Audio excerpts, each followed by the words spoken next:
Morphine is great. A cheese Danish is a close second. My mom says that to me while we are running 3 really easy errands one day. We run to the post office and pick up the mail.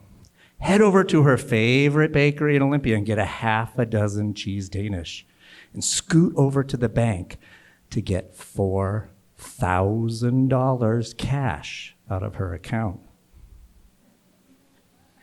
At the bank, the teller says, "Mrs. Lockhart, this is an unusual amount of cash for you to be withdrawing, and my system is telling me that I am required to ask you, what are you going to do with the money?"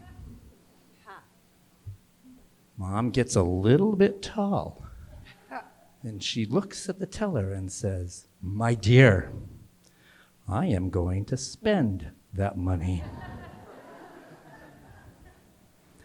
And what I spend it on is none of yours or the bank's fucking business."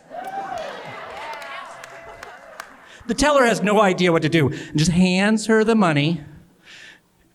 She walks out of that bank, and I am right behind her. At the car, she turns. "What did you think of that?" And I'm like, "Oh, Mom." She goes, "Mike, I am an 84-year-old woman with a glioblastoma brain tumor in the front of my skull. I do not need to fucking filter my mouth anymore. Besides, I've always hated this bank."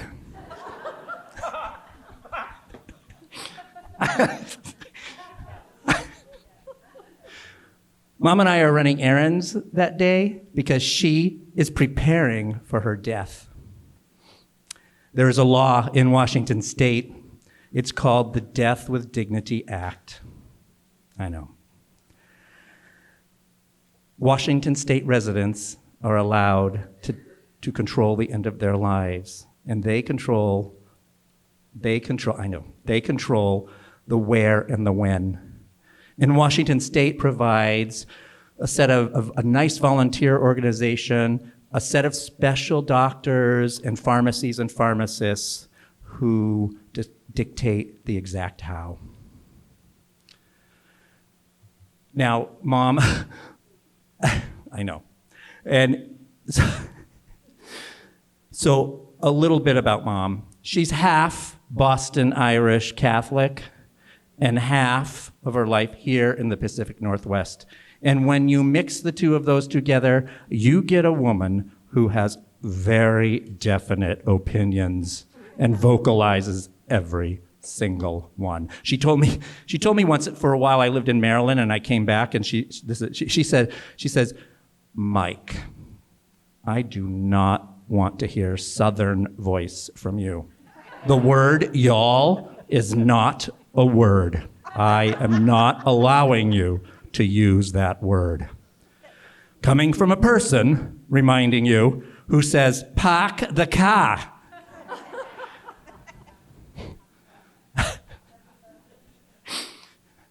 On the way home that night, running errands, we are sitting in the car.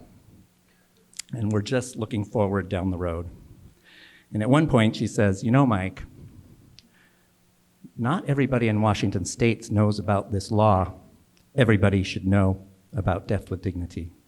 I'm like, "Yeah, I didn't know about this law until she and I started this journey. I had no idea it existed."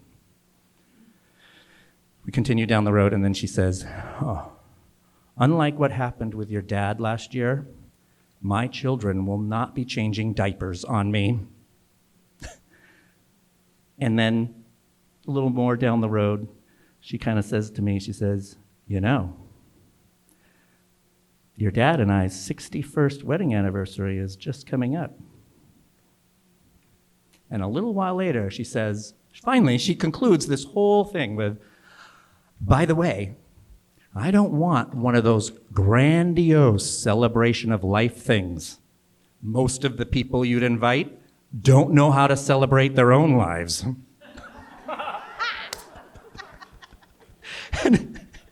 And when we get home after running the errands and that car ride, she hands me a list of the 13 people that I am allowed to invite. 3 weeks go by. 3 weeks go by. It is a dark, windy Monday night. My brother Chris and my mom are in Olympia. And I was returning home to my home in Seattle. I'm in my driveway. I'm alone. And the phone rings. It's Mom. She says to me, "You know, Mike, I'm really having a tough time right now. And I've decided the day. It's tomorrow." At that moment, I mean, literally, my head just tilts back into the car seat, and I am, for this entire 1 or 2 hour conversation, I am just staring at this little dirt spot on the top of the car.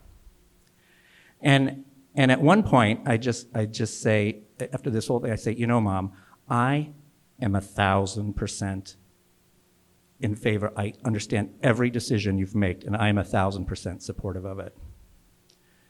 But I gotta tell you, every day you wait is one less day I'm gonna miss you."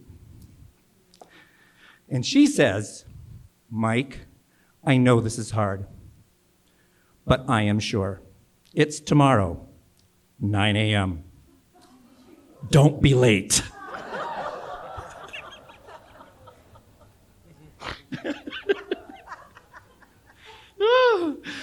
Oh my God.